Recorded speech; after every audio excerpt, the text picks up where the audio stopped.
వెలుగు. వెలుగంటే ఏమిటి? యోహాను రాసిన మొదటి పత్రికలో అంటాడు, మొదటి అధ్యాయం 5వ వచనంలో, దేవుడు వెలుగై ఉన్నాడు అనుంది. వెలుగంటే దేవుడు. వెలుగంటే ఏమిటి?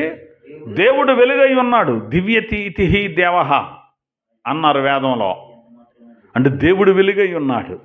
అంటే దేవుడు అంటే ఎవరు? వెలుగు. వెలుగంటే ఎవరు? దేవుడు. ఇప్పుడు యేసుప్రభు ఏమని చెప్పుకున్నాడు? నేను లోకమునకు వెలుగును. అంటే ఇప్పుడు ఈయన దేవుడేగా. ఏమైనా డౌట్ ఉందా? చాలా మందికి డౌట్ ఉంది. రేపు ఆదివారం నాడు ఇంకో కొన్ని క్లారిటీ ఇవ్వాలి నేను. ఎందుకంటే ధర్మశాస్త్రం నిలిచి ఉండగా వేరొకని చేరితే వ్యభిచారి కదా అన్న పౌలు వాక్యాన్ని అపార్థం చేసుకొని బోలెడంతమంది సహోదరులు ధర్మశాస్త్రం నిలిచి ఉండగా వేరొక పురుషుని చేరితే వ్యభిచారం కదా. అలాగే ఇప్పుడు మనం దేవుణ్ణి కాకుండా యేసుని ఆరాధిస్తే యేసుని వ్యభిచారిని చేస్తున్నాం కదా అని చెప్తున్నారు. మరి తలకాయ లేనటువంటి మరి బోధనలు అవి. బైబిల్ నేర్చుకున్న వాళ్ళే, బైబిల్ సిద్ధాంతాలు అన్నీ తెలిసిన వాళ్ళు ఈ విషయాల్లో వాళ్ళు ఏదైతే నేర్చుకున్నారో అక్కడ బోర్లు పడ్డారు. రేపు మనం నేర్చుకుపోయేటువంటి అంశంలో ఇది కూడా కొంచెం మనకి టచ్ చేయవలసినటువంటి సబ్జెక్టు ఉంది. క్రిస్మస్ అంటే ఏమిటి అనేది నేర్చుకుంటున్నాం.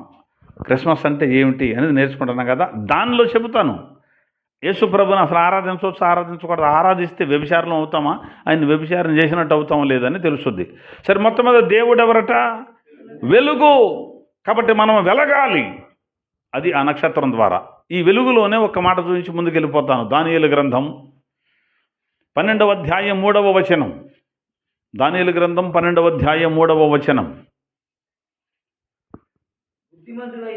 బుద్ధిమంతులైతే ఆకాశ మండలములోని జ్యోతులను పోలిన వారై ప్రకాశించెదరు. నీతి మార్గమును అనుసరించి నడుచుకొనున్నట్లు ఎవరు అనేకులను త్రిప్పుదురో వారు నక్షత్రము వలె నిరంతరమును ప్రకాశించెదరు. దేవునికి స్తోత్రం కలుగును గాక. ఇక్కడ బుద్ధిమంతులైతేనట ఏం చేస్తారు? ఆకాశమందున జ్యోతుల వలె ప్రకాశిస్తారు. నీతి మార్గమును అనుసరించి నడుచున్నట్లు ఎవరు అనేకులను త్రిప్పుదురో వారు నక్షత్రముల వలె ఏదో ఒక 2 సంవత్సరాలు, లేకపోతే 3 ఏళ్ళు, లేకపోతే 1 నెల రోజులు, ఒకరోజు ప్రకాశిస్తారా? నిరంతరము ప్రకాశించాలి.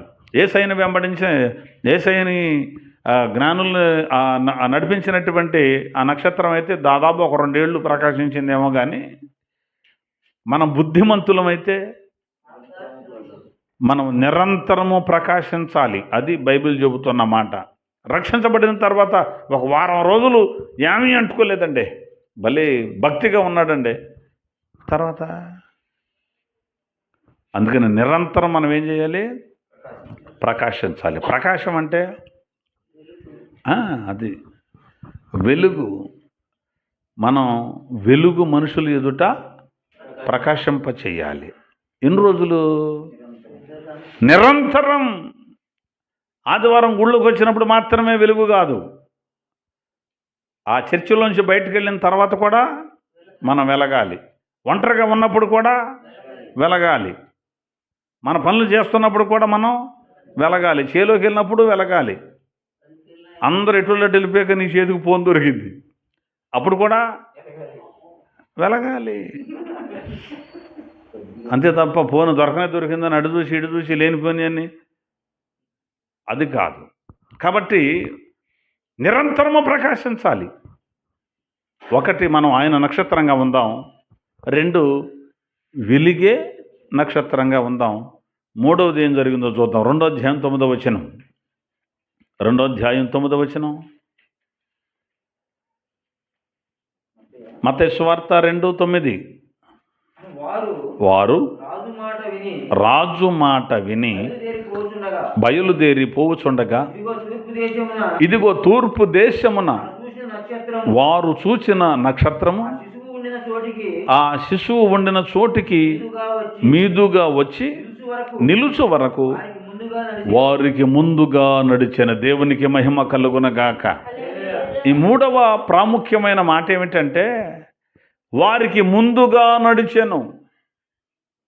ముందుగా నడిచిందట, అంతేనా? వారికి ముందుగా నడిచాను. ఎక్కడికి వెళ్ళే వరకే? ఆ యేసుక్రీస్తు ప్రభుల వారు ఎక్కడైతే ఉన్నాడో అక్కడికి తీసుకెళ్ళేటప్పుడు వాళ్ళకు ముందు నడిచిందట ఈ నక్షత్రం. మనం కూడా మాదిరి అయి ఉండాలి. మనము ముందు నడవాలి. మనం నడిచిన అడుగు జాడలను అనుసరించి అనేకులు వచ్చేటట్టుగా మనం నడవాలి. నేను క్రీస్తును పోలి నడిచాను, మీరు నన్ను పోలి నడవండి అన్నాడు పౌలు భక్తుడు. అంటే మన వెనక వచ్చేవాళ్ళు మనల్ని పోలి నడవాలంటే మనం ఎవరిని పోలి నడవాలి? క్రీస్తుని పోలి నడవాలి. అంటే వాక్యాన్ని పోలి నడవాలి. నా ఇష్టం వచ్చినట్టు నేను నడుస్తా, నేను మీకు అయ్యగారిని కాబట్టి మీరు నా వెనకలే నడవాలనకూడదు. క్రీస్తుని పోలి మనం నడిస్తే అప్పుడు మనల్ని పోలి నడిచిన వాళ్ళు కూడా మనతో పాటు పరలోకం వచ్చేస్తారు. కాబట్టి ఆ జ్ఞానులను యేసయ్య దగ్గరకు తీసుకొచ్చేటప్పుడు వారికి ముందుగా ఈ నక్షత్రం నడిచిందట. మనం కూడా మన వెనకున్న వాళ్లకు ముందు నడుస్తూ చూపించాలి. మనం నడిచినట్టే వాళ్ళు నడవాలి. తల్లి చెవిలో మేస్తంటే పిల్ల గట్టి మీద మేసద్దా అన్నారా కొంతమంది? అంటే సామెతే కదా. ఆవేమో చెవిలో మేస్తుంది అనుకోండి, ఆవు దూడేమో అమ్మో తప్పమ్మా అక్కడ మేయకూడదు, ఈ గట్టి మీదే మేయాలి అంటదా మేత. దూడ ఒకవేళ చెవిలో మేస్తుంది అనుకో, ఆవు అమ్మ అక్కడ వద్దు, అది పంట మంచిది కాదు, మనం అక్కడ తినకూడదు, ఇంత ఇటు వచ్చే గట్టి దగ్గరికి అని తల్లి అంటుందంటే సరే పెద్దది కాబట్టి అన్నీ తెలుసు కాబట్టి చెబుతుంది అనుకోవచ్చు. తల్లే గట్టి మీద మేస్తుంటే పిల్ల ఎక్కడ? అట్లాగే నడిచే మనం తల్లి సంఘం అన్నారు కదా, తల్లి సంఘం ఒకటి బయలుదేరింది ఈ మధ్య. ఏ సంఘం అంట? మధ్య తల్లి సంఘం. మరి తల్లి సంఘం ఎక్కడ నడవాలి? తాగుబోతులు నీ దగ్గరే, వ్యభిచారులు నీ దగ్గరే, దొంగలు నీ దగ్గరే బాప్తిసం పొంది. మరి వాళ్ళని పిలిచి ఒక పూటన్న వాక్యం చెప్పి, సహోదరులరా బాప్తిసం పొంది 2 సంవత్సరాలు అవుతుంది కదా, అడదాకు తిరుగుతున్నావే, రా మందిరానికి అని వాళ్ళని మరి పిలిచి కూర్చోబెట్టవే.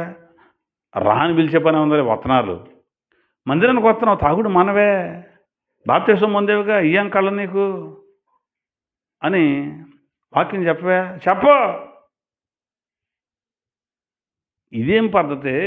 వాక్యం విని కూడా అసలు ఇక్కడ చెప్పి వాక్యం ఏంటి, ఈ రకంగా అయిపోయారేంటి? బోధించోడు అట్టే నడుస్తున్నాడు, తర్వాత ఎలినోడు అట్టే అవుతున్నాడు. ఒక క్రమం లేదు సంఘంలో అనుకొని ఎవరికైనా జ్ఞానం వచ్చి సత్యవాక్యం ఎక్కడ పడుతుందో నేను అక్కడికి వెళ్తాను, నేను అక్కడ బాప్తిసం పొందుతాను అన్నాం అనుకో, అయ్ ఎడరా ఏంటి అక్కడ పొందుతా, ఇక్కడ వద్దా, ఇక్కడ పొందొద్దా అంటే నువ్వు కూడా మాతో పాటు తాకరా, మాతో పాటు తడవరా అనేది అని అర్థం. అంతే కదా. బాగుపడితే ఊరుకుంటారేంటి? ఊరుకోరు. అదండి మా తల్లి సంఘంలో అంటాడు. సంఘం అప్పుడే తల్లి అయిపోతే ఎట్టండి, ఇంకా పెళ్ళి కూడా అవ్వకుండా. యేసుక్రీస్తుని పెళ్ళాడేటువంటిది కన్యా లేకపోతే తల్లి? అంటే మాది తల్లి అంటున్నారంటే ఎవరికి కన్నారో? పిల్లలు ఉంటేనే కదా తల్లి. ఆ పిల్లలు ఎవరికి కన్నారో అర్థం చేసుకోండి ప్రియ సహోదరులరా. ఎక్కడ చూసిన ఇదే తల్లి సంఘం అనేటువంటి గోళ్ళు ఎక్కువైపోయినాయి. మీరు చూడండి. మరి ఎవడు నేర్పించాడో మరి ఆ తలకమాసిన మాట. సంఘం తల్లి ఏంటి మరి? తల్లి సంఘం, పిల్ల సంఘం, బామర్ది సంఘం, తోడలుడు సంఘం, తోబుట్టు సంఘం, ఏపరాల సంఘం, ఈ కాపరాలు తీసే సంఘం. అయ్యా, దేవుని సంఘం అంటే కన్య అయి ఉండాలి, మాదిరి అయి ఉండాలి, అనేకులను క్రీస్తు దగ్గరకు నడిపించేది అయి ఉండాలి. మా తొలి సంఘం అంటావా అని ఎవరు కనుక పుండి మీద కారం చల్లట్టుందనుకో, రండి మాట్లాడుకుందాం చక్కగా, ప్రభు వాక్యం నేర్పిస్తాం రండి, తప్పేం లేదు. కాబట్టి మనం ఏమవ్వాలి? మాదిరి. వారికి ముందుగా నడిచింది అని రాయబడింది. ముందుగా నడిచేది ఎవరు? యోహాను సువార్త 10వ అధ్యాయం 4వ వచనం. యోహాను సువార్త 10:4. 10వ అధ్యాయం 4వ వచనం. మరియు అతడు తన సొంత గొర్రెలన్నిటినా కొన్నిటినా? సొంత గొర్రెలన్నిటినీ వెలుపలికి నడిపించున్నప్పుడల్లా వాటికి ముందుగా నడుచును. యేసుక్రీస్తు ప్రభుల వారు గొర్రెలకు ఎక్కడ నడుస్తాడట? ముందుగా నడుస్తాడు. యేసయ్య ఎటు నడిస్తే అటు నడుస్తాయి ఈ గొర్రెలు. ఒకవేళ లోయలో నడిచాడనికైనా ఈ ఎక్కడ నడితే వెళ్ళిపోతాయి లోయలోకి. ఈయన మెరకెక్కాడనికి అవి కూడా మెరకెక్కుతాయి. అంటే యేసయ్య ముందు నడుస్తున్నాడు. అంటే యేసయ్య వెళ్ళిన దారిలో నడవడమే. అర్థమవుతుందా? ముందుగా నడవాలి అంటే ఆయన ఎటు వెళ్ళాడో అదే దారిలో మనం కూడా వెళ్ళాలి. ఆయన శ్రమల గుండా వెళ్ళాడు. మనల్ని కూడా హింసిస్తారు, దూషిస్తారు. బోలుడంతా నువ్వు శుభ్రంగా బతుకుతాను, నేను యేసయ్య కోసం నిలబడతానండి ఊరుకుంటుందండి లోకం. అబ్బా ఊరుకోదండి. రోమపత్రిక 2వ అధ్యాయం, రోమపత్రిక 2వ అధ్యాయం 24వ వచనం చూడండి ఒకసారి. 2:24 వ్రాయబడిన ప్రకారం మిమ్మును బట్టియే కదా దేవుని నామము అన్యజనుల మధ్య దూషింపబడుచున్నది. చాలు. ఎవరిని బట్టట? అన్యజనుల మధ్య మన నామం, దేవుని నామం దూషించబడేది ఎవరిని బట్టి? మిమ్మును బట్టే అంటున్నాడు ఇక్కడ. ఎవరు ఈయన? మిమ్ములంటే ఎవరు వాళ్ళు? 17వ వచనం చదువుతాను నేను. ఇప్పుడు చూడండి. నీవు యూదుడు అని పేరు పెట్టుకొని ధర్మశాస్త్రమును ఆశ్రయించి దేవుని యందు అతిశయించుచున్నావు కావా? ఆయన చిత్తమెరిగి ధర్మశాస్త్రమందు ఉపదేశము పొందిన వాడవై శ్రేష్టమైన వాటిని మెచ్చుకొనుచున్నావు కావా? జ్ఞాన సత్య స్వరూపమైన ధర్మశాస్త్రము గలవాడవై ఉండి నేను గుడ్డి వారికి త్రోవ చూపు వాడను, చీకటిలో ఉండే వారికి వెలుగును, బుద్ధిహీనులకు శిక్షకుడను, బాలురకు ఉపాధ్యాయుడనై ఉన్నానని నీ అంతటి నీవే ధైర్యం వహించుకొనుచున్నావు కావా? ఎదుటి వారికి బోధించు నీకు నువ్వు బోధించుకొనవా? దొంగిల వద్దని ప్రకటించు నీవు దొంగిలెదవా? వ్యభిచరింపవద్దని చెప్పు నీవు వ్యభిచరించేదవా? విగ్రహములను అసహించుకుని నీవు గుళ్ళను దోచేదవా? అంతేనమ్మా అక్కడ అన్నది.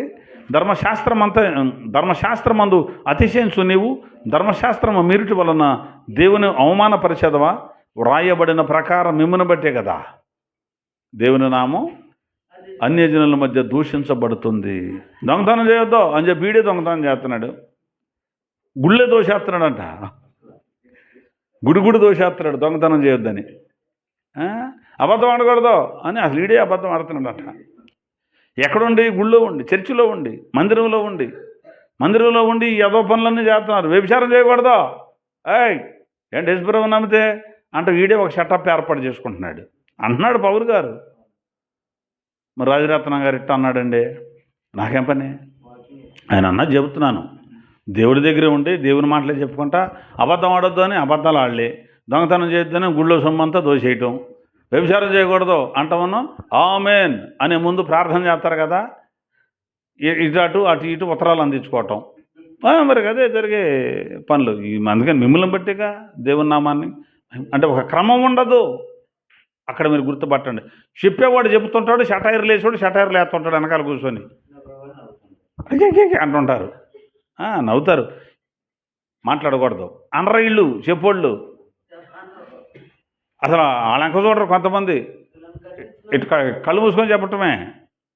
ఆడు అరుతున్నా కానీ మనకెందుకు అనుకుంటారు, ఇల్లు నవ్వుతున్నా మనకెందుకు అనుకుంటారు, తిరుగుతుంటారు మనకెందుకు అనుకుంటారు. మరి అక్కడ క్రమం ఎక్కడ ఉంటుంది? అందుకని అక్కడ ఏమన్నాడు? మిమ్మల్ని బట్టే దేవుని నామం అన్ని జనుల మధ్య దూషించబడుతుంది కదా అన్నాడు. కాబట్టి మనం ఏం చేయాలి అంటే ముందుగా అంటే మాదిరి అయి ఉండాలి. మందకు మాదిరిగా ఉండాలి. మన వెనక వచ్చే వాడికి మనం మాదిరిగా ఉండాలి. 10 సంవత్సరాలు అవుతుంది బాప్తిసం పొంది, నిన్ను చూసి నీ వెనకవాడు నేను కూడా పొందాలి, ఆయన బట్టి అనుకోవాలి. అంతే తప్ప ఆ పొందినోడు కుదురు ఉన్నాడు నేను పొందడానికి, ఆ ముందు అండది మానమను అన్నాడు అనుకో, వాడు ఎంత బాగా నడుస్తున్నాడో అర్థమవుతుంది. అంతే కదా.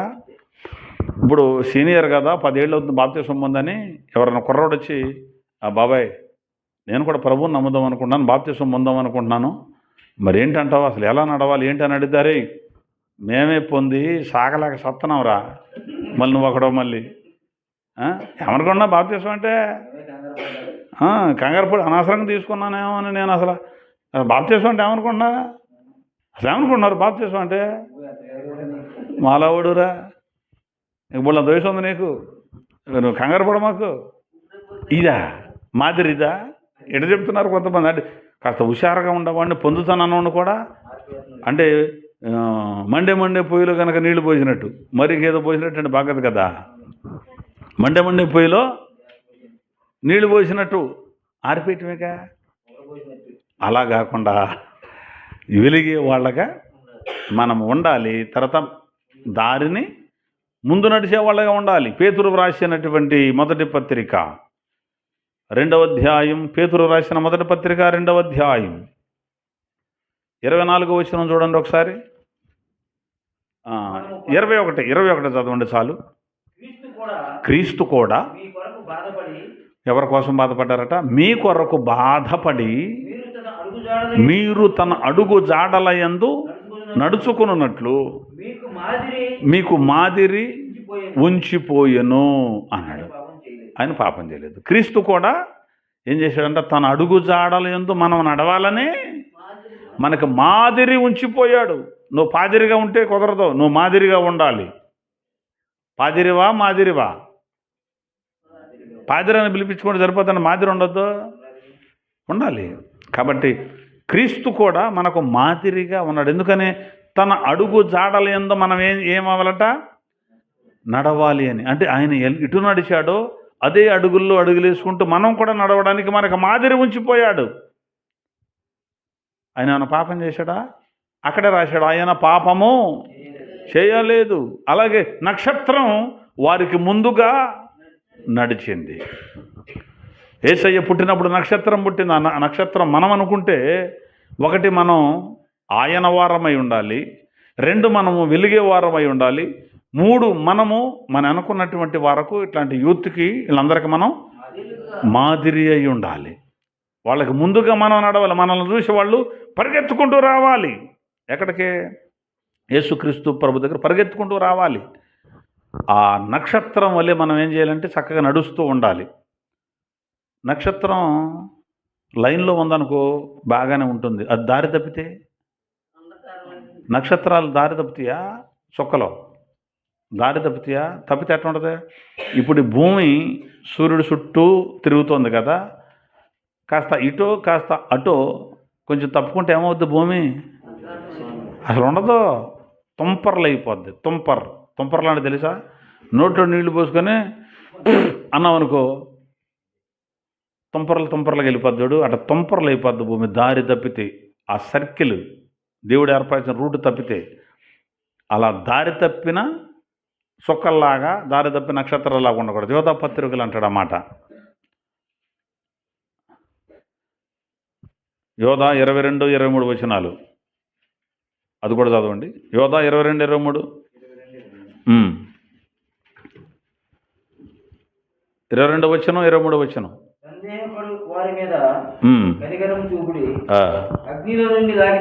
అక్కడికి వెళ్ళిపోయిందా? అయితే అది కాదు. నేను పైన ఏమంటుంది అది? ఇప్పుడు చూడండి 13వ వచనం. తమ అవమానమును మరుగదుల నురుగు, అది తన అవమానమును నురుగు వెళ్ళగరక్కుచు సముద్రం యొక్క ప్రచండమైన అలలుగాను మార్గము తప్పి తిరుగు చుక్కలుగాను వాళ్ళు ఉన్నారు. కొంతమందిని భక్తుల గురించి రాసుకొస్తాడు అక్కడ. వాళ్ళట ప్రేమ విందులలో దొంగలు అని ఒక అంశంలో చెప్పాను నేను వీళ్ళందరి గురించి. వీళ్ళందరూ ఎవరు అనుకుంటారు? అక్కడే రాశాడు యోధా గారే, ప్రేమ విందులలో దొంగలు. ఈ దొంగలు ఏ విందులో దొంగలో? ప్రేమ విందులో దొంగలకే చోటు ఉంటుందండి. ప్రేమ విందు ఎవరు చేసుకుంటారు? సహోదరులు. ప్రేమ విందుల్లో దొంగలు రావడానికి లేదు. సహోదరులు కూడి చేసుకుని విందు ప్రేమ విందు. కొంతమంది దొంగలు వచ్చారట. విందంటేనే వస్తారు ఆ దొంగలు. విందంటే కాస్త మందు వేసుకొని వస్తారు మళ్ళీ. కూరరా, మావాడరా, ఎరా కూర ఎక్కడా? పెళ్ళిలో కాదు, సంఘంలో. ఆడు వద్దన్న కొందుకే చేస్తుంటాడు. వెనకాల వాడు కొందో లేదు ఉండదక. ఇడు మావాడేరా, మొక్క పెట్టరా, ఇది ఇటు వడ్డించుకుంటా ఆ తినోడు మళ్ళీ ఆడిగి నోట్లో పెడతాం. ఎక్కడిది? సంఘంలో, ప్రేమ విందులో ఈ దొంగలకి ఎక్కడదో చోటు? ఇలాంటి దొంగలట మార్గము తప్పి తిరుగు చుక్కలు అన్నాడు. వీళ్ళ గురించే. అందుకని మన మార్గం తప్పకూడదు, దారిలో మనం నడవాలి, మన వెనక వచ్చేవాళ్ళు. అది నక్షత్రం యొక్క ప్రాముఖ్యత. కాబట్టి మూడవది, వారికి ముందుగా నడవాలి. చివరికి ఒక్క మాట చెప్పి నేను ముగించేస్తాను. మొదటిది, మనం ఆయన నక్షత్రం. రెండవది, మనం వెలగాలి. మూడవది, ముందు నడవాలి. నాలుగవది ఏం చేసిందో ఆ నక్షత్రం చూద్దాం. 10వ వచనం, మత్తయి సువార్త 2వ అధ్యాయం 10వ వచనం. వారు ఆ నక్షత్రమును చూచి అత్యానంద భరితులై ఇంటిలోనికి వచ్చి తల్లి అయిన మరియను ఆ శిశువును చూశారు. చాలు.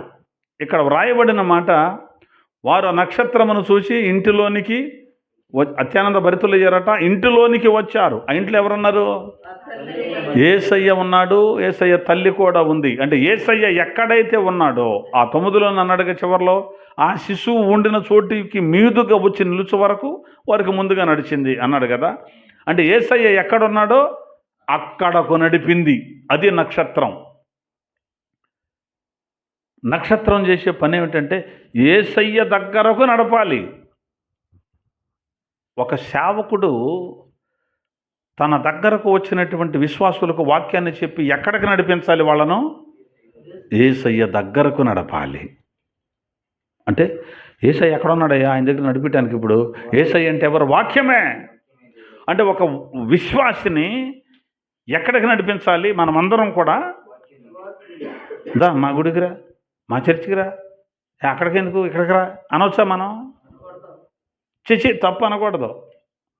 మనం వెలిగితే వెలుగుని చూసి వాళ్ళే వస్తారు, అంతే తప్ప అడ్డం తిరిగి రోడ్డు మీద ఇక్కడ రాకూడదా, అక్కడ రాకూడదా అన్నాం అనుకో, ఎల్లుండి సరేలే రేపు నుంచి వస్తాను అన్నయ్య, రేపు నుంచి వస్తాను అక్క అంటాడు. రాడు. నువ్వు అడ్డం తిరిగితే వస్తాడేంటి? నువ్వు వెలిగితే వస్తాడు, నువ్వు ప్రార్థనలో నలిగితే వస్తాడు. అంతేనండి. ఎవరైనా అంతే. వెలగాలి, ప్రార్థనలో నలగాలి. నువ్వెంట పడతావేంటి దరిద్రంగా? దేవుని స్వార్థ విని, దేవుని వాక్యాన్ని విని నిన్ను చూసి, నేను నిన్ను చూశాను, నువ్వు కరెక్ట్గా నడుస్తున్నావు, కరెక్ట్గా వాక్యం చెప్తున్నావు, నేను కూడా వస్తా అని చెప్పరప్పుడు వచ్చేస్తారంతే. దేవునికి మహిమ కలుగునగాక. అది నక్షత్రం అయితే వాక్యం దగ్గరకు నడిపింది. మనం కూడా వాక్యం దగ్గరకు నడిపించాలి తప్ప, వాస్తవం దగ్గరకు నడిపించాలి తప్ప వచ్చినట్టు నరకానికి నడిపించకూడదు. వచ్చినట్టు ఎక్కడ నడిపించకూడదు? నరకానికి నడిపించకూడదు. కాబట్టి వాక్యం దగ్గరకు నడిపించాలి, అంతే తప్ప. ఎప్పటి నుంచి ఉందో తెలుసా మా సంఘం? నేను ఇయ్యాలు వచ్చావు, ఏం చదువుకున్నావు నువ్వు ఇయ్యాలు వచ్చావు, ఎంత పెద్ద చదువుకుని ఉన్నారు తెలుసా అంటున్నారు. ఒక చోటకి వెళితే మాది ఎప్పుడుదో తెలుసా, ఎప్పుడుదో మాది. సరేలే అమ్మా, ఎప్పుడుదోలే కరెక్టే, ఇప్పుడు కాదు ఎప్పటి నుంచో ఉందలే కరెక్టేలే. మరి బాప్తిసం సంబంధం ఏమంటే మాకు అవసరం లేదు, మేము చిన్నప్పుడే పుట్టినప్పుడే మాకు నీళ్ళు జిమ్మారంట. మా నాన్నోళ్ళు తీసుకెళ్తే మా అమ్మళ్ళు నీళ్ళు ఎత్తి మీద జిమ్మారు. మాది ఏమనుకుంటాం అది? అదా అని. ఇది మత్తయి సువార్త 2వ అధ్యాయం 10వ వచనం చెబితే, పోయిన సంవత్సరం ఒక చోట చెబితే ఆ పూట ఆ మనిషి లేరు.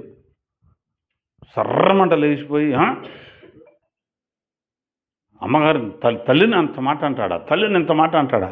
నేనేమన్నానంటే, తల్లి అయిన మరియను ఆ శిశువును చూచి సాగిలపడి ఆయనను పూజించి అని రాశారు. ఆమెకు కాదు, ఆయనను మనం పూజించాలి అని చెప్పే వాక్యం. ఆ మాట చెప్పారు. మాలుగా అవసరం నొప్పి అంటిస్తే నువ్వు ఎటు ఎగరైన అవసరంలా, అదే లెగిసిపోద్ది. అట్లా లెగిసిపోయి డామ్ డుమ్ టట్ అని అయ్యి సరే ఎగిరి కొన్నాళ్ళు మానేసి మళ్ళీ తర్వాత మెల్లగా వచ్చి విని అయ్యా బాప్తిసం పొందుతాను నేను కూడా, నాకు తెలిసి జనవరిలో ఇస్తాను. అది లెక్క. సరే ఎగరనే ఎంతసేపు ఎగురుతారు? వాళ్ళు ఎగురుతారు, మనం ఎగురుతామా? ఎద్దు ఎగిరిందని గంట ఎగురుతుంది, ఇది మోగుతుందని అది ఎగురుతుంది, అది ఎగురుతుందని ఇది మోగుతుంది, ఇది మోగుతుందని అది ఎగురుతుంది, గంటకేమవుద్ది? దానికేమవుతుంది? ఇదే ఎగిరి ఎగిరి ఎగిరి దానికే చాలు వస్తుంది. అట్లాగే మనం ఎగరకూడదు, ప్రశాంతంగా. సరే మీ అభిప్రాయం ఏంటి ఈ లేఖనాన్ని బట్టి? సరే మీరు వివరించండి, నేను నేర్చుకుంటాను అన్నాం అనుకో, మాకు తెలవదు అంటారు. అందుకే మేము చెప్పడానికి వచ్చాం అంటాం, అంతే కదా. లేకపోతే ఇంకేదైనా ఇంతకన్నా మించిన వ్యాఖ్యానం నీ దగ్గర ఉందనుకో, తెలియజేయి, తప్పేముందో నేర్చుకుందాం అన్నాం అనుకో. నేను ఎంత అంటే పోట్లాడతాడు అనుకుంటే పోట్లాడకుండా మాట్లాడుతున్నాడు ఏంటి అనుకుంటారు. కాబట్టి యేసు వద్దకు మాత్రమే మనం ఏం చేయాలమ్మా? నడిపించాలి, అంతేనండి. యేసు ప్రభు దగ్గరకు నడిపించాలి. ఆ నక్షత్రం చేసినటువంటి పని అది. మత్తయి సువార్తలో ప్రభుల వారు ఒక మాట చెబుతున్నాడు. మత్తయి సువార్త 23వ అధ్యాయం 15వ వచనం. యేసయ్య మైండ్ సెట్ ఏంటో అర్థమైపోవాలి మనకి. మత్తయి సువార్త 23:15. యేసు ప్రభుల వారు అంటున్నాడు, అయ్యో వేషధారులైన శాస్త్రులారా, పరిసయ్యులారా, ఒకడిని మీ మతంలో కలుపుకోవటానికి మీరు సముద్రాన్ని భూమిని కూడా చుట్టొచ్చేస్తారు. అతను మీ మతంలో కలిసిపోతే అతనిని మీకంటే రెండంతలు నరకపాత్రుని చేస్తారు. అందుకనమాట వీళ్ళు కూర్చోరు ఇక్కడ. సముద్రాన్ని భూమిని కూడా చుట్టొస్తారంట ఒకడిని వాళ్ళ మతంలో కలుపుకోవటానికి. వాళ్ళని ఏమన్నాడు యేసు ప్రభు? వేషధారులారా. వేషధారంటే వేషాన్ని ధరించాడు, భక్తుడు కాదు. ఆడు భక్తుడులాగా మేము వెళ్ళలేదా ప్రార్థనకి, మాది గుడి కాదా, మాది మందిరం కాదా, ఎప్పటి నుంచి ఉందో తెలుసా, తాతలు ముత్తాతలు అనుకుని తెలుసా, నువ్వు కూడా మా మతంలోకి రా. సరే వస్తాడు, ఏం చేస్తావు? వారికంటే అతన్ని రెండంతల నరక పాత్రునిగా చేస్తున్నారు మీరు. అందుకే మీ మతంలో కలుపుకుంటున్నారు. మీ మతంలో కలుపుకోవడానికి ఏం చేస్తున్నారు? భూమి చుట్టూ వస్తున్నారట, సముద్రాలను కూడా చుట్టూ వచ్చేస్తున్నారంట. ఏ దేశంలో అయినా సరే, ఏదైనా సరే, మొత్తం మీద ఒకనే వాళ్ళ మతంలోకి లాక్కోవడానికి చూస్తున్నారు. అందుకని అన్నాడు, అయ్యో అన్నాడు. యేసు ప్రభువుకి బాధ వేసింది అని. మళ్ళీ వాళ్ళు ఎవరు అనుకుంటున్నారు? వాక్యం చదవనోళ్ళ, బైబిల్ చదవనోళ్ళ, శాస్త్రులు. ఎవరు? మళ్ళీ పరిసయ్యులు. అది ముట్టకూడదు, ఇది అంటుకోకూడదు, అది అక్కడ చేయాలి, ఇక్కడ చేయాలి. పరిసయ్యుడు మరీనండి బైబిల్లో. పరిసయ్యులు, శాస్త్రులు, సద్దూకయ్యులు, సమరయులు, ఎన్ని తెగలు ఉన్నారు, ఒక్కొక్క తెగ ఒక్కొక్క రకం. ఈ పరిసయ్యులైన మరీ అట్లా క్రైస్తవ పరిసయ్యులు ఈ బోళ్ళంతమంది ఉన్నారు ఈ రోజుల్లో. మరి అసలు చిన్నదాన్ని చితకదాన్ని, అది అట్ట కాదు, ఇది అట్ట కాదు, రాయ్ ఈ కాలు పెట్టిరా ముందు, అది కాదురా, అక్కడ వంగకూడదు, ఇక్కడ నుంచో, అక్కడ కూర్చో అంటుంటారు. చచ్చిపోయేటప్పుడు ఎత్తుకెదరా, రాయ్ ఇక్కడ దింపాలరా, 3 సార్లు దింపు. ఊరుకోరు పరిసయ్యులు వీళ్ళు. వాళ్ళని చూసి అంటున్నాడు, అటువంటి ఎదో పనులు చేయటానికి ఆ మతంలో కలుపుకుంటారంట. వీళ్ళు నరకానికి పోయేది కాక అండి రెండంతలుగా నరకానికి తీసి. అందుకని అన్నాడు, వేషధారులారా అన్నాడు యేసు ప్రభు. ఏ దారి? వేషధారి. 27వ వచనంలో ఒక మాట అంటాడు మళ్ళీ, అయ్యో వేషధారులైన శాస్త్రులారా, పరిసయ్యులారా, మీరు సున్నము కొట్టిన సమాధులను పోలి ఉన్నారు. అవి వెలుపల శృంగారముగా ఆగపడుచు లోపల చచ్చిన వారి ఎముకలతోనూ సమస్త కల్మషంతో నిండున్నాయి. వాళ్ళని దేంతో పోల్చాడు యేసు ప్రభు? సమాధి. ఏ సమాధి? అలక్కొండ వదిలేసిన సమాధా? సున్నం వేసిన సమాధా? సున్నం ఎత్తి ఎట్టుంటుంది సమాధి? తెల్లగా. వీళ్ళు అట్ట కనపడతారు పైకి తెల్లగా. బ్రదర్ ప్రైజ్ ద లార్డ్, అయ్యా వందనాలు. ఎక్కడ తీసుకెళ్తానికి వీళ్ళ మళ్ళీ తర్వాత వందనాలు చెప్పి నరకానికి తీసుకెళ్తానికి వీళ్ళు. అందుకే అన్నాడు, నిలువు టంగీలు ధరిస్తారు వాళ్ళు అన్నాడు యేసు ప్రభు. మళ్ళీ నేను అన్నాను అనుకుని నా మీద అనొద్దు. వాళ్ళు నిలువు టంగీలు ధరించి సంత వీధుల్లో వందనాలకు వాడతారు, బజార్లో నుంచి ఉంటారు మూల మీద అన్నాడు వీధుల్లో. అటెల్లోడు ఇటు వచ్చాడయ్యా వందనాలు, వందనాలు అనిపించుకోవడానికి బజార్ల నుంచి ఉంటారు బల్లీళ్ళు. అందరు వచ్చే ముందు వాళ్ళు వెళ్ళే ముందు అక్కడ నుంచి వందనాలంటే అబ్బా ఎంత హుషారుగా ఉంటుందో. యేసుప్రభే అన్నాడు ఆ మాట. వీళ్ళు ఏం ధరిస్తారంట మళ్ళీ? ఏమంగీలు, నిలువుటంగీలు ధరిస్తారు. భోజనాల్లో అగ్రపీఠములు. అగ్రపీఠం అంటే అందరూ అక్కడ కూర్చుంటే, అయ్యా మీరు ఇటు రండి, మీరు లోపలికి రండి, ఇదిగో ఇక్కడ బల్లండి, ఇది మొక్క వేసుకుంటావా, ఈ మెడ మొక్క అయ్యా, అమ్మ అది కోరతారు. అమ్మ ఇది కాదు కానీ ఇది గడి చూడ, అదే అమ్మ. ఒకవేళ వీడికి అట్ట పెట్టుకోకుండా అందరితో పాటు పెట్టేవనుకో, ఏంటి వాళ్ళు చూసింది, అసలు ఎందుకు పిలిచారు నన్ను, అదే అదొక కూటమా, ఇదొక ఓటమా, అర్థమవుతుందా? అందుకని వాళ్ళు అన్నాడు, వేషధారులారా, పైకి మాత్రం తెల్లగా ఉన్నారు, లోపల నిలువుట అంగిలు కాదు, లోపల కుళ్ళు, పైకి తెల్లగా, లోపల కంపు. సమాధిని జరిగితే ఎట్టుంటుంది? ఇదివరకు చూసాంగా మన ఊర్లో, మీరు రాలేదా? వెళ్ళాం అందరం, నేను వెళ్ళే చూద్దామని.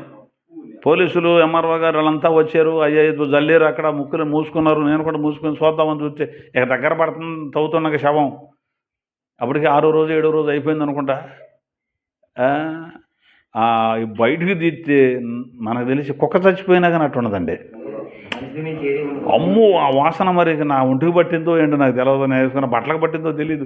వారం రోజులు ఏది తిందామన్నా అదే గుర్తొస్తుంది.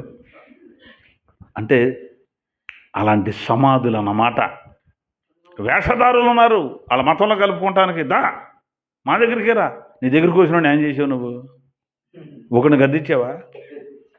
నీ దగ్గరకు వచ్చారు, ఒక్కడిని గద్దెత్తనవా?